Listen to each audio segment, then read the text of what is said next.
Hello लोगोफोर बे समाव नोंथांमोननो मोनसे गोदान भिडिअ लाबोदों बे जाहैबाय जोंहा नुनो मोननाय जागोन फैबाय थानाय आसाम टेटनिनो आरो बेबो ससियेल साइन्स पार्टनि ससियेल साइन्सनि एबा इउपि सेक्सननि बेबो आरो बेखौ इकनमिक्स पार्टनिफ्राय जोङो नोंथांमोननि बुंबाय थानायखाय लाबोदों एक्चुअलि गासिबो पार्ट बाय पार्ट गासिबो दंजोबखासै नाथाय सम मोनियावसो आरो माखासे उसुबिदानि थाखायसो माखासेखौ भिडिअ बानायनानै हगारनो हानाय जायाखै जिखिनि जाया मानो दा बाहाय लानो नागिरदों फाइनान्सियेल इनस्टिट्यूशन्स बेफोरखौ लागोन बाहाय दङ रल अफ द फाइनान्शियल इनस्टिट्यूशन बेखौ लानांगोन इकोनॉमिक डेभेलपमेन्ट बेनिफ्राय टाइप दङ बे मा होनो फाइनान्शियल इनस्टिट्यूशनफोरनि टाइप फांक्शन्स दङ बेनिफ्राय दङ बेनिफ्राय ससियो इकोनॉमिक डेभेलपमेन्टनि थाखाय मा फाइनान्शियल हेल्पफोर दङ बेफोरनि बागै सावरायनांगौ दं आरो बेनिफ्राय बाहाय दङ स्पेसियली मख'नाय दं देराव फांक्शन्सफोरनि थाखाय सावरायनांगौआ नेट फिनि दङ आरो मोनसेया NEC एबा नर्थ ईस्ट काउन्सिलनि सोमोन्दै दं आरो बेनिफ्राय सेल्फ हेल्प ग्रुपनि थाखाय दङ आरो सेल्फ हेल्प ग्रुपनिया स्किमफोरनि थाखाय दङ सेल्फ हेल्प ग्रुपनि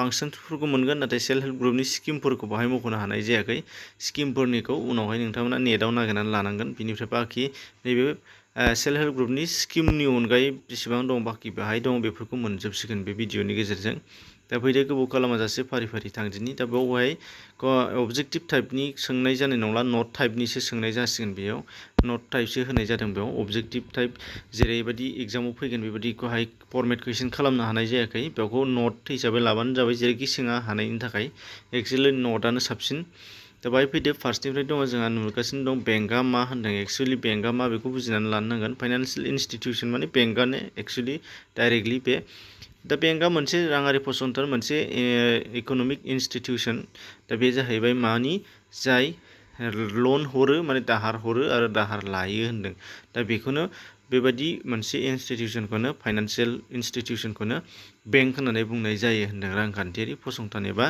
बेंक जाय रां दाहार हरो आरो लायो होनदों दा बेथ' सिम्पल बाथ्रा जों बयबो बेखौ मिथिगौ नाथाय बिनिफ्राय माखासे बाथ्राया बाहायसो दङ जोंना कुइसन जाथावथावा बे जाहैबाय दङ नै जोंहा इंराजियाव बेंक जिहेतु जों रायलायबाय थायो सोदोब दा बेखौ इटालिनि मा सोदोबनिफ्राय लाबोदों होनदों बे जाहैबाय इटालिनि बेंक' एबा BANCO बेंक' बे वार्डनिफ्रायसो बेखौ लाबोनाय जादों डिराइभ वार्ड बेनिफ्राय नेक्स्टआव दं जोङो मुलुगनि गोजामसिन बेंकआ मा होननाय दङ जादों फार्स्टआव मुलुगाव बयनिख्रुइबो गोजामसिन सेन्ट्रेल बेंक हिसाबै गायसनजादोंनो बेंक अफ भेनिस आरो बेयो जाहैबाय 1157 मायथाइयाव बेखौ दानाय जादों एबा गायसननाय जादों बेनिफ्राय नेक्स्टआव दं भारतनि गिबि बेंक हिसाबै माबेया जोनोम मोन्दों होनो भारतनि गिबि बेंकआ जाबाय बेंक अफ हिन्दुस्तान आरो बेखौ 1770 मायथाइयाव दानाय जादों डिफारेन्सखौ नोंथांमोना नायनो हागोन वर्ल्डआव फार्स्टआव जोंहा दंमोन 1157 नाथाय इन्डियायाव फैदों 1770आवसो आरो बेनिफ्राय जों मोनसे मोनबावगोन बाहाय आसामनि गिबिसिन बेंक होनोबा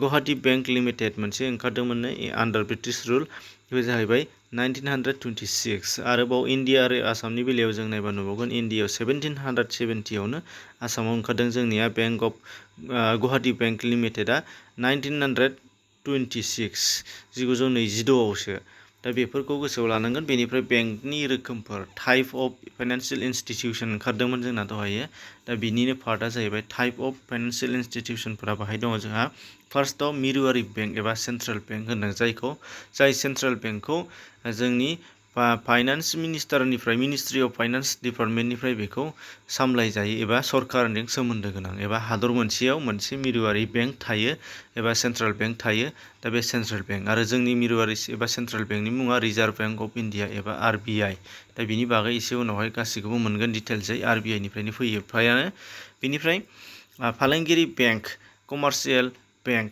बे मोनसे होनदों बेनिफ्राय दङ IDBI बेंक थागोननो RRB थागोन नाबार्ड थागोन सिडबि थागोन NEC थागोन नेटफि थागोन बेफोरो गासिबो मोनफा मोनफा मा होनो बेंकनि रोखोमफोर एबा फाइनान्शियल इनस्टिट्यूशननि टाइपफोर गोजा होनदों दा बेफोरो दा बेनिफ्राय बेफोरनि गाहायाव मोनफा मोनफा बेफोरखौ नोंथांमोननो बेखेवना होगोन दानिया फैदो जोंहा भारतनि मिरुआरि बेंक एबा सेन्ट्रेल बेंक हिसाबै जों मोनदोंमोन बे फार्स्टआव रिजार्भ बेंक अफ इन्डिया बेखौ गायसनदों 1935आव बेबो फैनो हागौ इम्परटेन्ट आरो बेनि हेडक्वार्टारा जादों मुम्बाइ बेखौ गोसोआव ला दानिया मिरुआरि बेंक एबा सेन्ट्रेल बेंक एबा जोंनि भारतनि रिजार्भ बेंक अफ इन्डियाया मा खामानि मावो होनदों बेहा मा फांसन्सफोर दङ बेखौ जोङो नुगोन। फार्स्टआवनो बियो लेखा बिलाइनि खावरि सेबखाङो होनदों। जेसेबांनाखि जोंनि फैसा दङ लेखा बिलाइनि दा बेखौ बियो सेबखाङो। दा बेखौ गोसोआव ला। नाथाय कइन्सखौ बिसोरो थाइसेनि बादै 1 रांनि बादै थाइनैनिफ्राय जेसेबां 2 रांनिफ्राय माने रुपिस 2निफ्राय जेसेबां दङ बेखौ गासैखौबो रिजार्भ बेंकआ कइन्सखौबो सेबखाङो एक्सुवेलि जोंनि इन्डियायाव। बेनिफ्राय नाथाय 1 रुपिस बे 1 रुपिसखौ रुपिसथ' नङा रुपिखौ 1 रुपिखौ 1 रांखौ मालाबाबो बिलाइयानो जा एबा कइन्सआनो जा माने खावरियानो जा दा बेखौ मालाबाबो रिजार्भ बेंकआ साफाया। बेखौ फाइनान्स मिनिस्टार अफ इन्डियायासो साफायो एबा दिहुनो होनदों। बेखौ गोसोआव ला। थाइसे रांखौ फाइनान्स मिनिस्टारासो दिहुनो फाइनान्स डिपार्टमेन्टनिफ्रायसो।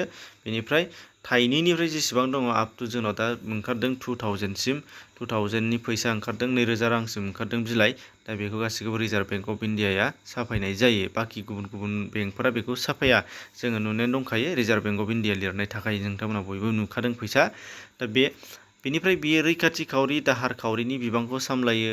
बेंकफोरनि बेंक महरै खामानि मावो। माने रिजार्भ बेंकनिफ्रायसो जेसेबां रां दङ बेफोर साप्लाय जाजोबो फालांगियारि बेंकफोराव बा कमार्सियेल बेंकफोराव। सरकारनो रां जगायो, सरकारनो नांगौ समाव जगायो। हादोरनि गुबुन रादरारि रांखावरि खैफोदफोरखौ रैखाथि होयोनो आरो बेंकफोरनि सुख'ग्रा महरै हाबा मावोनो। बेंकफोरनि खैफोद आफोदाव थाफायो। थारमाने जौगाखाङारि हाबाफोर मावफुङो। हादरनि रांखान्थियारि थासारि एबा हालोदफोरा माबायदि जानानै दङ एबा माबायदि जालांनो नाजादों बेफोरनि बागै फोरमायनानै होयो होनदों सरकारजों लोगोसे नों आं माखासे जोंनि भारतनि नोगोरारिफोरनि थाखाय बेफोर फोसावनाय बिथांखिखौ बिथांमोना लायो होनदों। अब्ला बे खामानिफोरखौ नोंथांमोना गोसोआव लानांगोन। स्क्रिनशट खालामना लाबानो जाबाय गासैखौबो। बेवहाय PDF फाइल होनो हानाय जायाखै मानो होनबा ड्राइभआ फिलआप जाबाय। 15 GB ल'सो मोनो नोंथांमोना बयबो मिथिगौ। बेनिफ्राय दङ फालांगियारि बेंकफोर होनदों। दहाय मोनदोंमोन सेकेन्डआव फालांगियारि बेंकफोर एबा कमार्सियेल बेंकफोर मोनदोंमोन। कमार्सियेल बेंक हिसाबै जोंहा मा दङ इन्डियायाव बेसो जादों गोसोआव लानांगौआ दा। आरो बेखौबो नोंथांमोना स्क्रिनशट खालामनानै ला।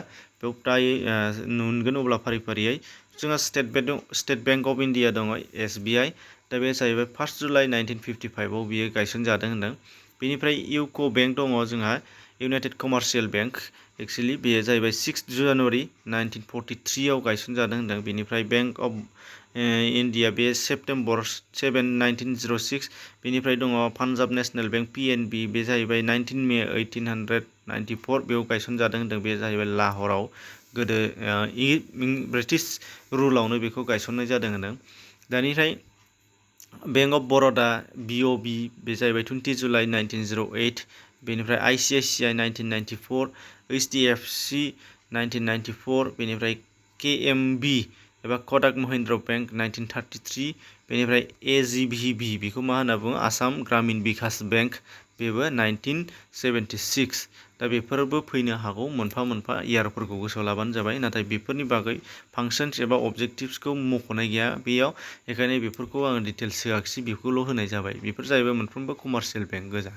दानिया कमार्सियेल बेंक एबा फालांगियारि बेंकनि खामानिफोरा मा होनदों बे जाहैबाय जोङो नुनो मोननाय जागोन दोनथुमथिखौ बुथुमो एबा डिप'जिट खालामहोयो होनदों। बेनिफ्राय लन हरो, बेनिफ्राय दाहार खावरि सोरजियो, बेनिफ्राय थिगिरिफोरखौ माने कास्ट'मारफोरखौ धोन दोनथुम होयोनो। धोन दोनथुमनाया जाहैबाय जोङो फैसाखौल' नङा जेसेबांनाखि बेसेन गोसा सम्पतिफोर दङ बेफोरखौबो बेंकआव दोनथुमनो हायो कास्ट'मारा। जेरै सना रुफा बायदिसिना बेफोरखौबो बेंकआव दोनथुमनायनि सुबिदा दं। बेफोरखौ कमार्सियेल बेंकफोरा खालामो होनदों। दानिया डिप'जिट बुथुमो होननायाव नैबाव डिप'जिटखौ मोनथाम रोखोमनि दङ। मोनथाम रोखोमनि डिप'जिट दङ मायाव कमार्सियेल बेंकआव जों बेखौ मोनथियो मा सेभिंस, मोनसेया जाहैबाय कारेन्ट आरो मोनसेया जाहैबाय मामोन सेभिंस एकाउन्ट एबा सेभिंस डिप'जिट, कारेन्ट डिप'जिट आरो बेनिफ्राय मोनसेया फिक्स्ड डिप'जिट। बेखौ गोसोआव लानांगोन मानोमोन डिप'जिटआ मोनथाम। नैबे वानआ सेभिंस मोनसे, बेनिफ्राय कारेन्ट मोनसे, बेनिफ्राय फिक्स्ड मोनसे। बे मोनथामखौ दोनथुम होयो होनदों एबा डिप'जिट खालामहैयो कमार्सियेल बेंकआव गासैयावबो। दा बेखौ गोसोआव लाजोबनांगोन। नाथाय जों दहाय मोनदोंमोन मोनसे सेन्ट्रेल बेंक अफ इन्डिया एबा reserve bank of India. Reserve bank of इन्डियाया पाब्लिकजों सोमोन्दो गैया। बिसोरो सरकार आरो बेंकफोरजोंसो सोमोन्दो दङ। जोङो रिजार्भ बेंकआव मालाबाबो फैसा दोननो मोना।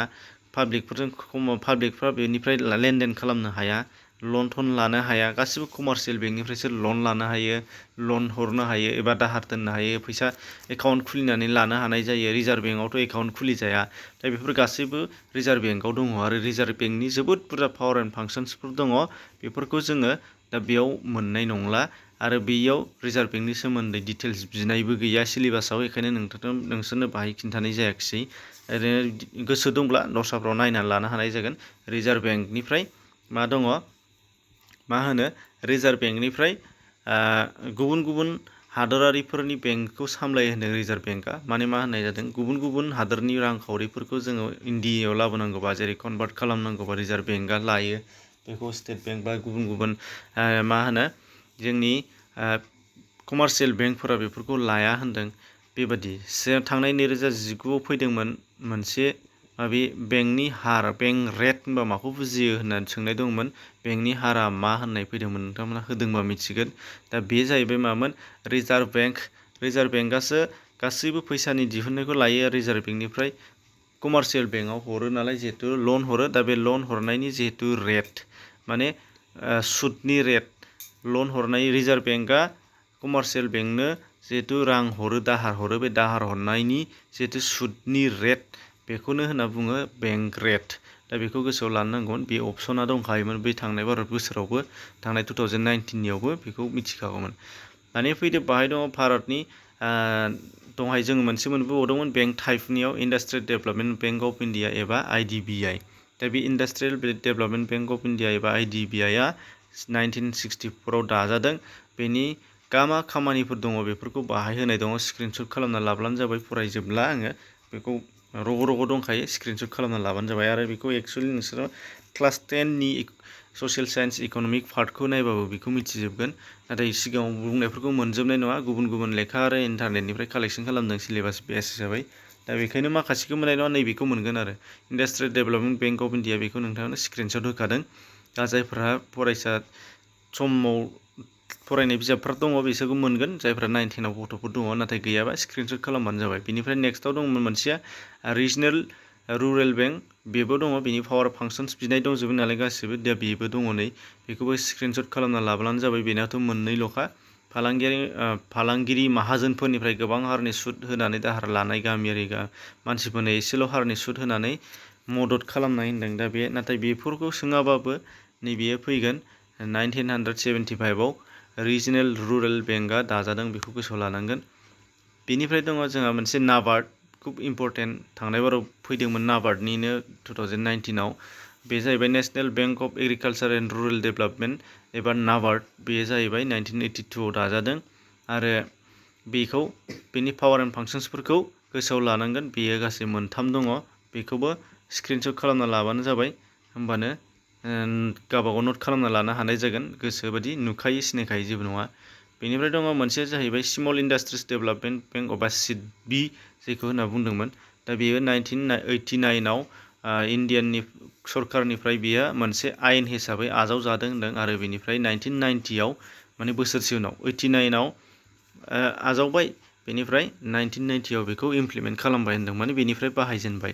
अब्ला गायसननाया 1990आनो जागोन बेनिया, बेखौ गोसोआव लादो। बेनियावबो माखासे पावार फांसन्सफोर दङ, बेयो जाहैबाय 1, 2, 3 आरो मोनसे दंबावो बेहा 4, मोनब्रै। बेखौबो स्क्रिनशट खालामना ला, बेनिफ्राय मोनगोन आरो। दा बेखौ फरायजोबला गोलाव जागोन, बेखायनो टाइमनि खोथा, नाथाय सिनायखायो नालाय बेखौ स्क्रिनशट खालामना लाबानो जाबाय, होमब्ला नों बुजिनो हागोन। दानिफ्राय नेक्स्टआव दङ नैबेसो, नैबे मामोन जोंना, नोंसोरनि बे जोंनि सिलेबासाव दंखायोमोन मोनसे माबे नर्थ इस्ट काउन्सिलनि फांसन्स होननानै डाइरेक्ट मेनसन खालामनाय दंखाथारो। गोजौनिखौ नाथाय मेनसन खालामाखैमोन, बेखायनो एसेग्राब इम्परटेन्ट नङामोन, नाथाय नैबेयो गोनांथार जागोन आरो। बेयाव मा दङ, नर्थ इस्ट काउन्सिलनि 1971आव दाजादों बेखौ NECआ, बेनिफ्राय बिनि हेडक्वार्टारा शिलंआव। दा बेखौ गोसोआव लानांगोन, हेडक्वार्टार शिलं, नर्थ इस्ट काउन्सिलआ, बेनिफ्राय दाजादों 1971। आरो नर्थ इस्ट काउन्सिलनि मेन एम एन्ड अबजेक्टिभ्सआनो जादों होनदों बेयो नर्थ इस्टआव थानाय, नर्थ इस्ट स्टेटफोराव थानाय, नर्थ इस्ट स्टेट माने माबि गासै 8 स्टेट दङ जोंहा, माबि फार्स्टनिफ्राय सिक्किम, आसाम, अरुणाचल, मेघालया, नागालेण्ड, मणिपुर, मिज'राम आरो त्रिपुरा, बे गासै 8टा स्टेटफोरखौ लानानै होनदों। दा बेनि गाहाय खारना मा होनदों, जोंनि नर्थ इस्ट स्टेटफोरा बे 8थाया जोंनि इण्डियानि गुबुन गुबुन स्टेटफोरनि रुजुनायाव जोबोद गोग्लैसोनाय होनदों। दा बिनि थाखायनो स्पेसियेलि बे 8टा रायजोफोरखौ गुबुन गुबुन भारतनि रायजोफोरबादि समानै जौगाखांहोनो थाखाय बेखौ मोनसे आलादा नर्थ इस्ट काउन्सिल दानानै माखासे फाइनान्सियेल एसिस्टेन्ट एबा रांखान्थियारि बिथांखि लाहोनाय दङ होनदों। दा बेयाव नर्थ इस्ट स्टेटफोरनि थाखायल' बियो। दा बेयाव स्पेसियेलि मोनसे बे रांखान्थियारि बिथांखि आरो भारत सोरखारनि दा बेखौनो बानायनाय जादों आरो बेनि थाखायनो बानायनाय जादों बियो नर्थ इस्ट काउन्सिलखौ 1971 हेडक्वार्टार शिलं बेखौ गोसोआव लानांगोन। बेनि एम एन्ड अबजेक्टिभ्सआ गासै 9 दं बेफोरखौ बर'आव लिरखानाय दङ। बेबो क्लास 8आव दंमोन नोंसोरफोर नागिरबा नुगौमोन मोनफा मोनफा। नाथाय बबे क्लासाव दङ मारै नागिरना मोनजोबनो बे मोनसे प्रब्लेम। बेखायनो बेयाव नोंसोरो स्क्रिनशट खालामनानैबो लानो हागोन बेखौबो सिनायखायो। जेरै जथाय ओनसोलारि बिथांखिनि दारै दुलाराय सा सानजा भारतनि राङारि समाजारि जौगाथायनि थाखाय हागौमानि नाजानाय। बेनिफ्राय दङ 2 नाम्बाराव होदों सेकेन्ड नाम्बारा समानथाय ओनसोलारि जौगाथायनि गेजेरजों ओनसोलारि समानथाय रैखा खालामनाय आरो समानथि नङि होखारनाय। सा सानजा भारतनि रायजोफोरनि गेजेराव मदद होलायनाय जथाय नाजानाय आरो खौसेथिखौ बांहोनाय। बाहागिदार रायजोनि इसिं दाथायारि रांखान्थियारि जौगाथायनि थाखाय नाजानाय। सा सानजा भारतनि रांखान्थियारि सम्पदनि सायाव फारिखान्थि बायदियै सुमिन खालामनाय आरो बेजों सम्पदनि सायाव बिथा खालामना आजावनो गोनां गुबुन गुबुन मावथांखि आरो बिथांखि बानजायि आरो थारथिखौ दिहुननो थाखाय सुमिन खालामनाय। दा बेफोरो बे नर्थ इस्ट काउन्सिलनि एम एन्ड अबजेक्टिभ्स एबा फांसन्सफोर बेखौ नायबानो जाबाय। दानिया फैदो नेटफिनि सोमोन्दैबो बेयाव होनाय दङ। नाथाय नेटफिनि सोमोन्दै गोबां गुवार पावार एन्ड फांसन्सफोर एबा एम एन्ड अबजेक्टिभ्स होनाय गैया। नाथाय बुजिगोन दा लासै लासैनो मा होननाय जादों। नेटफिनि फुल फर्मआ जाहैबाय नोंसोरो नुगोन बाहाय north eastern development finance corporation. दा बेखौ इस्टाब्लिस खालामदों 1995 हेडक्वार्टारा गुवाहाटीयावनो। आरो बे नेटफिजों मा जायो होनदों नर्थ इस्टनियाव थानाय जेसेबांनाखि रांखान्थियारि बिथांखि एबा दिहुनथाय मुवा बेसादफोर दङ बेफोरखौ साबसिनै जौगाहोनाय होनदों। जेसेबां दिहुनथाय मुवा बेसादफोर दङ एग्रिकालसारनिफ्राय लानानै वुड एन्ड क्राफ्ट गासैखौबो लानानै बे टेक्सटाइल बेफोर गासैखौबो लानानै बे नेटफिया खामानि मावो। दा बेफोर गासैबो दिहुनथायफोरखौ नर्थ इस्टनिखौ डेभेलप खालामनाय सापर्ट खालामनाय फाइनान्सियेलि हेल्प खालामनाय। दा बेनो बिनि गाहाय खामानि होनदों। आरो बेफोर गावबागाव माबे नखर शिल्पनिफ्राय दिहुननायानो जाया मानो एबा जायखिजाया दिहुनथायानो जाया मानो जोंनि सा सानजा भारतनि जि जोमानो जाया मानो हेबनाय मानायानो जाया मानो गासैखौबो आर्टआनो जाया मानो बेफोर गासैखौबो दिहुनथायफोरखौ बेयो नेटफिया मोनसे मोजां बाजार खालामनानै होयो होनदों। मोजां बाजारसिम लानानै थाङो जाय दिहुनग्रा एबा जाय दाग्रा सि दाग्रायानो जाया मानो जाय दिहुनग्राया जाया मानो बेफोर दाग्रा एबा दिहुनग्राफोरा सिल' नङा गुबुन गुबुन आइजें आइला हेबनाय मानाय गासैबो दिहुनथायफोरनि दिहुनग्राफोरा जाहाथे मोनसे नंगुबै बेसेन मोनो बेनि थाखाय बे खामानि मावो होनदों। नेटफिया खामानि मावो मानो होनबा जोङो दिहुनग्राया गामि ओनसोलाव थानानै जोङो मार्केटखौ मोननो हाया होनदों। नाथाय बिसोरो मोनसे मोजां मार्केट इन्टारनेसनेल एबा नेसनेल लेभेलसिम खालामनानै होयो नर्थ इस्ट एबा नेटफिया। दानिया नेटफिनि थाखाय बे मोनसे खामानिनि थाखायनो मोनसे बाजार दङ होनदों। नेटफि हाट मुंनि मोनसे बाजार जोंहा बे जाहैबाय गुवाहाटीनि आमबारियाव दङ होनदों। बेखौ गोसोआव लाबानो जाबाय। नेटफि हाटआ बबेयाव दं होनबा गुवाहाटीनि आमबारियाव। दा बेयाव नर्थ इस्टआव जेसेबांनाखि मा मोननाय जायो दिहुनथायफोर नखर शिल्पफोरनि दिहुनथायफोर मोननाय जायो बेखौ बाहाय मोनजोबगोन आरो। दा बिनिफ्राय बेनि फांसन्सफोरा बेनो दहायनो बुंखादों माइक्र' इन्टारप्राइज दिहुनथायफोर स्मल ओमफ्राय मिडियाम एबा लार्ज जायखिजाया बेफोर गासैबो नर्थ इस्टआव थानाय बेफोर फिसा गिदिर गासैबो दारिमिनफोरखौ एबा दिहुनथायफोरखौ हेल्प खालामनायनि फाइनान्सियेल स्किम खालामनायनि गेजेरजों लन थन होनायनि गेजेरजों बेखौ खालामगोन आरो नङाबा फाइनान्सियेल डाइरेक्ट एसिसटेन्ट राङारि मदद होनायनि गेजेरजों हेल्प खालामगोन होनदों। दा बेनो मोनसे नेटफिनि गुबै खामानिफोर होनदों।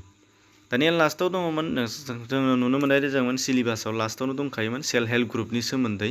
सेल्फ हेल्प ग्रुपनि सोमोन्दै दङमोन। सेल्फ हेल्प ग्रुपआ माखौ होनो बेखौथ' बुंनो गोनां गैला बयबो फ्राय मिथिखायो जे हारसिङै हायि खामानिखौ रांखान्थिजोंनो जाया मानो फैसा एसेल' गोनां मानसिया रावबो हारसिङै खामानि मावनो हाया गोसो जानानै टाइम एसेल' होनो हानाय मानसिया हारसिङै गोसो जानानै खामानि मावनो हाया। बिनि थाखायनो सेल्फ हेल्प ग्रुप दायो होनदों 10निफ्राय 20 साहालागै मानसिफ्रा ज' जायो बिनिफ्राय रां एसे खांलायलायनानै जमा खालामो बे एसे डिउटि रानलायलायनानै खामानि मावगोन माबा मोनसे मोजां प्रडाक्शन खालामगोन आरो बे मोनसे मोजां दिहुनथाइ एबा प्रडाक्शनखौ मा जायो मोजां मार्केटाव सेल खालामगोन बेनिफ्राय फाइनान्शियेल हेल्प मोनगोन होनदों दा बेफोरबायदि बेखौनो होनना बुङो जोंहा सेल्फ हेल्प ग्रुप गावजों गाव मदद खालामलायनाय बेखौ बयबो मिथिखागौ दा बेनि एम एन अबजेक्टिभ्स एबा फांसन्सफोरा मा बेसो गोसोआव लानांगौआ जेरै फार्स्टआव दङ गावखौ सुंथानाय हानजा दानायनि गेजेरजों माने सेल्फ हेल्प ग्रुप खालामनायनि गेजेरजों जयै खामानि मावनायनि गोसोथिखौ सोमजिहोनायनो जयै खामानि मावलायलायनाय जौगायारि बिथांखिनि दारै राङारि फसंथानफोरनिफ्राय रां दाहार लानाय लन होग्राफोरनिफ्राय लन लानानै मा खामानि मावनाय गावसोरनि प्रडाक्शनखौ बांसिन खालामनाय जौगाहोनाय डेभेलप खालामनाय बे हानजानि सोद्रोमाफोरा जयै रांखान्थियारि हाबाफारि लानाय जयैनो सेल्फ हेल्प ग्रुपनि मेम्बारफोरा जयैनो मोनसे रांखान्थियारि खामानि लानायनो माबा मोनसे आरजिनायनि माबा मोनसे प्लेनिं लागोन आरो माबा मोनसे खामानि लागोन जेरै जोङो नुदोंमोन दाउ फिसिनाय अमा फिसिनाय सि दानाय माबा माबि लायो सेल्फ हेल्प ग्रुपआ बेनो हानजानि सोद्रोमाफोरनि गेजेराव दोनथुमनायनि हुदा खालामनाय जेसेबांनाखि इनकाम जायो बेफोरखौ सेभिंस खालामनाय एबा सेभ खालामनानै दोननाय दा बेफोरनो गामियारि नौनारिनि गेजेराव सांग्रांथि लाबोनाय गावखौनो गाव मदद होलायनि गोसोथिखौ फोजाखांनाय गावजों गाव हेफाजाब खालामनायनि गेजेरजों गामिनि मानसिफोरना गामियाव थानाय रायजो जानाय मानसिफोरनि सिगाङाव मोनसे थुलुंगाथाव खालामनानै होनाय बेफोरबायदि रां दाहार होनाय फसंथानफोरजों सोमोन्दो खालामनायनो सोर बबे मा होनो इनस्टिटिउसनफोरा बबे बेंकफोरा बबे मा होनो राङारि फसंथानफोरा लन होयो स्किम होयो बेफोरखौ नायनानै